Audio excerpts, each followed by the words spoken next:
오늘의 사연 시작합니다. 안녕하세요. 저는 35살 자영업을 하고 있는 호프집 사장입니다. 호프집을 하기 전에는 조그만 회사를 운영했었는데요. 이것저것 신경 써야 할 것도 많고 스트레스가 심했습니다. 덕분에 수면 장애도 겪게 되고 몸에 조금씩 무리가 오게 되면서 결국 회사는 접기로 마음먹고 대신 작은 호프집을 경영해 보기로 했답니다.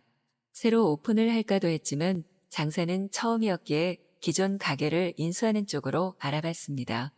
여기저기 돌아다니며 2달쯤 고생했을까요? 자리도 딱 좋고 인테리어 또한 제 맘에 쏙 드는 호프집을 양도 양수한다는 공고를 보고 바로 찾아갔습니다.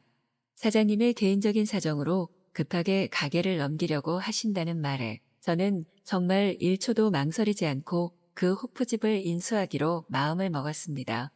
사실 그 호프집은 제가 종종 갔던 곳이었는데요. 사장님도 좋고 알바들도 친절했고 무엇보다 주방에 계신 이모님의 음식들이 너무 좋았기에 자주 갔었습니다. 그렇기 때문에 저는 정말 그 가게를 제 가게로 만들고 싶었습니다. 그렇게 저는 호프집을 인수하게 되었고 기존에 계시던 주방 이모님과 알바들도 그대로 저와 함께 일을 해주기로 해서 편한 마음으로 시작하게 되었습니다. 한두 달은 처음 시작해본 일이었기에 조금 지치기도 했고 힘들었지만 세상에 쉬운 게 어디 있겠냐 싶어 마음을 다잡고 가게에 모든 걸 쏟아부으며 열심히 이끌어 나갔습니다. 가게에서 바뀐 건 사장인 저 하나였기에 크게 달라지거나 하지 않았고 주방 이모님의 음식 솜씨와 알바들의 친절함에 여전히 장사는 잘 되었고 저 또한 그런 직원들에게 감사하는 마음으로 함께 열심히 일을 했답니다.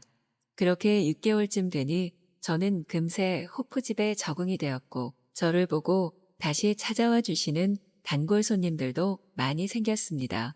그런데 가게에 조금씩 적응이 되고 나니 어느 순간부터 안 보였던 것들이 보이기 시작하더라고요. 이모님의 음식이 너무 맛있고 만족스럽고 좋았지만 조금 깔끔하지 못한 이모님의 주방 관리 스타일이 신경 쓰이기 시작했습니다. 매번 주방 도구들이 뒤죽박죽 섞여 있는 모습에 이모님께 조심스럽게 말씀드려 보기로 했습니다. 이모님은 그게 원래 자신의 일하는 스타일이라며 존중해 달라고 되려 큰 소리를 치시더라고요. 저는 할 말이 없었습니다. 이모님이 안 계시는 가게는 상상할 수가 없었거든요. 그래서 전 그냥 입 꼭 다물고 이모님의 스타일을 존중해 드리기로 마음먹었습니다. 그저 주방이 조금 어수선하고 정리 안 되는 것뿐이지 음식하시는데 지저분하거나 그런 건 아니었으니까요. 그렇게 이모님은 얘기가 끝났고 이번엔 알바들이 신경 쓰이기 시작했는데요.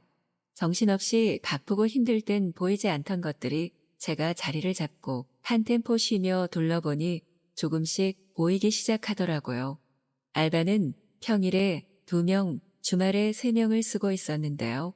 평일은 둘 다 여자 알바였고 주말은 남자 2명에 여자 1명이었습니다. 사실 평일은 주말보다 덜 바쁘기도 했고 크게 신경 쓸 일이 없었기 때문에 알바들에게도 그다지 불만이 없었습니다. 그런데 주말은 가게가 너무 바쁘기도 했고 그러다 보니 알바들의 실수 하나하나가 다 보이기 시작했고 자꾸만 그들에게 다그치고 있는 제 모습을 발견했습니다. 너무 바쁘니 실수할 수 있지라고 넘기려고 했지만 자꾸만 늘어가는 실수들과 손님들의 컴플레인에 저는 하는 수 없이 알바들을 꾸짖을 수밖에 없었습니다. 어느 주말 마감을 끝내고 새벽 3시 늦은 시간이었지만 퇴근하려던 알바 3명을 불러 세웠고 간단하게 한 잔씩만 하고 가자고 제안했습니다. 근처 늦게까지 하는 포차를 갖고 어이없게도 전 정말 거의 7개월 만에 알바 친구들의 얼굴을 처음 봤습니다. 늘 마스크를 착용하고 있었기에 얼굴을 볼 기회가 없었던 거죠. 그들의 얼굴을 처음 본 거에 놀랬고 그 다음은 홍일점 여자 아르바이트생 얼굴에 놀랐습니다. 생각지도 못하게 너무 예쁘더라고요. 물론 마스크를 쓰고 있을 때도 그냥 스쳐 지나가면서 눈이 참 예쁘네 하고 생각한 적은 있었지만 그렇게 이쁜 줄은 몰랐습니다. 알바 3명을 앉혀놓고 주저리 잔소리를 하다가도 그 여자 아르바이트생과 눈이 마주치게 되면 저도 모르게 입을 다물게 되더라고요. 내가 왜 이럴까 싶었습니다. 그도 그럴 것이 그 여자 아르바이트생은 고작 23살 어린 친구였으니까요. 내가 저 어린애한테 무슨 감정을 느끼는 건지 속으로 스스로를 다그치며 반대를 외치고 있었습니다. 여자 알바가 화장실을 갔고 전 나머지 두 남자 아르바이트생에게 조금만 더 신경 써서 일해주길 당부했고 더 이상 일에 관한 잔소리는 하지 않기로 했습니다. 그 술자리를 온전히 즐기고 재밌게 즐기고 싶어졌으니까요. 신나게 술을 마시며 알바 친구들과 조금은 더 가까워진 느낌이었고 시간이 너무 늦어 술자리를 정리하고 집에 가게 되었습니다. 그렇게 그 친구들과 술자리가 있고 그 다음 주 주말이 돼서야 다시 그 여자 아르바이트생을 볼 수 있었습니다. 다시 그 친구를 보는데 왜 그렇게 괜히 설레고 부끄러운지 띠동갑 차이 나는 여자를 보고 이렇게 설레도 되는 건가요? 나 자신이 좀 창피했어요. 그렇지만 나이는 숫자에 불과할 뿐 조금씩 그녀에게 다가가 보기로 했습니다. 처음부터 너무 들이대면 역효과가 있을까 싶어 조금씩 혼내보기도 하고 장난도 쳐보면서 친해질 기회를 엿보고 있었습니다. 그런데 그녀는 너무 어리기도 했고 이쁘기까지 했기 때문에 괜히 시간이 지날수록 불안해졌습니다. 내가 이렇게 망설이는 동안 다른 놈이 다가가면 어쩌지 하는 생각에 일이 손에 잡히지 않았습니다. 그러던 어느 주말 저녁 한참 가게가 바빠서 알바들과 저는 눈코 뜰 새 없이 서빙을 하고 테이블을 치우고를 반복하고 있던 중 술 취한 남성이 그녀에게 자꾸 진상을 부리는 것을 봤습니다.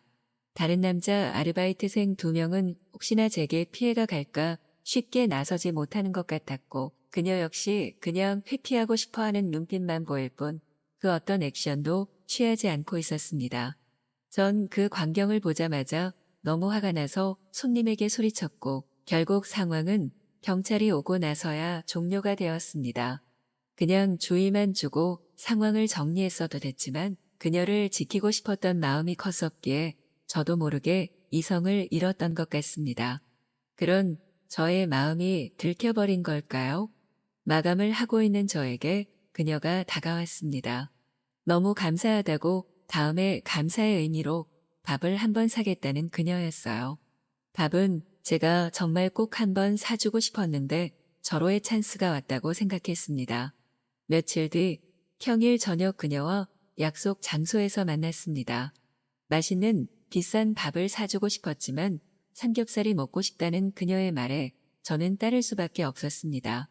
삼겹살 집에서 맛있게 밥을 먹으며 자연스럽게 소주 한 잔을 하자고 해서 술을 먹었습니다. 그리고 전 술의 힘을 빌려 고백했습니다. 나이 많은 노땅이 이런 말해서 당황스럽겠지만 네가 여자로 보이고 너무 좋아서 만나보고 싶다고 했어요. 그녀는 왜인지 망설이지도 않고 오케이를 하더라고요. 전 그녀의 답에 당황을 했고 이유를 물었습니다. 그녀도 그날 취객 사건 이후로 제가 조금은 좋아졌다는 말을 하는 거예요. 순간 저도 모르게 사람 많은 고깃집에서 그녀를 안았습니다. 그리고는 자연스러운 분위기에 이끌려 저희는 근처 모텔을 들어가게 되었고 어린 줄만 알았던 그녀가 저를 침대로 리드하는 게 아니겠어요? 그렇게 그녀와 뜨거운 밤을 보내게 되고 저는 사랑스러운 그녀와 지금 6개월째 예쁜 사랑을 하고 있답니다.